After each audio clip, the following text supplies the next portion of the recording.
Bé,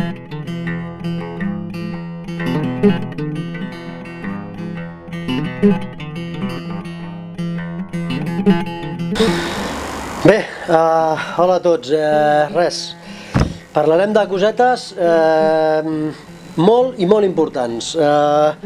Una peça de roba tan desconeguda com important, els mitjons, companys. Ens gastem fortunes increïbles amb botes extraordinàries i després resulta que no portem el mitjó que toca. Mal assumpte. Explicar-vos 4 detalls i 4 coses que són importants. La primera cosa que heu de tindre en compte és que el mitjó, una de les seves principals funcions és evitar el que serien les erosions cutànies, o sigui les llagues, perquè ens entenguem. Un bon mitjó ens estalviarà problemes d'erosions cutànies, per tant, confort. Quina altra funció té el mitjó?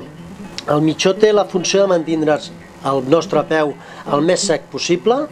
El nostre mitjó té la capacitat de donar-nos confort. El nostre mitjó té capacitat de donar-nos escalfor en condicions de fred, i això dependrà de la seva composició i dependrà de quina fisiologia nosaltres tenim. Què vull dir amb això? Doncs que jo no us vull vendre miracles i que el bon mitjó sempre ens ajudarà a millorar les nostres condicions a l'hora de fer activitat, però que els miracles, doncs, a Lourdes, perquè ens entenguem, d'acord?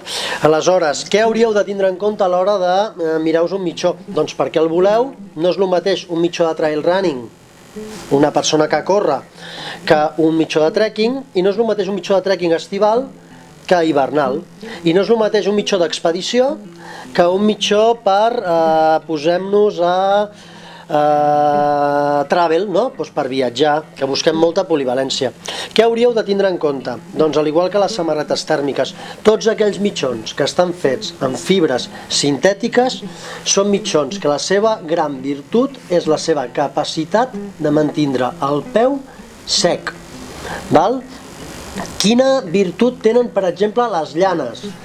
El mitjó de llana, a la meva manera d'entendre, en el meu cas en concret a més, em va especialment bé perquè em deixa la pell, diríem, em costa molt que se m'irriti, les fibres naturals a mi em funcionen molt i molt bé. Què hauríeu de tindre més en compte? Doncs hauríeu de tindre en compte quin percentatge d'elastan o de licra porta. La majoria de mitjons del mercat, relativament bons o bons, porten un 4% de licra. Tot el que estigui per sobre d'un 4% de licra, ole, extraordinari. El per què ressalto o destaco de manera molt clara això de la licra? Doncs perquè la licra és un material que és elàstic, tots ho sabeu, que està integrat dins del mitjó, que farà que se'ns arrapi i que per tant no faci arrugues en el nostre peu, però a més fa que el mitjó duri molt més temps, perquè sempre ens agafa, mai es dona, mai ens cau, etc. D'acord? Més coses que hauríeu de valorar. Doncs hauríeu de valorar, d'acord, que el mitjó, l'acabat que té a la part dels dits, sempre sigui amb una costura plana o una costura que pràcticament sigui imperceptible. Variant els gruixos, els materials, ens adaptarem a les condicions que volem, en definitiva, d'acord? I hi ha una part molt important que és conèixer-vos a vosaltres mateixos, de manera que podreu averiguar si preferiu una llana perquè us la trobeu millor, si preferiu un termostat, si preferiu un Primaloft, etc. D'acord? El mitjó, peça clau. El mitjó és molt i molt important. Invertir-hi allò, als 17, 18, 20 euros amb un bon mitjó acabarà sent una cosa que agraireu molt.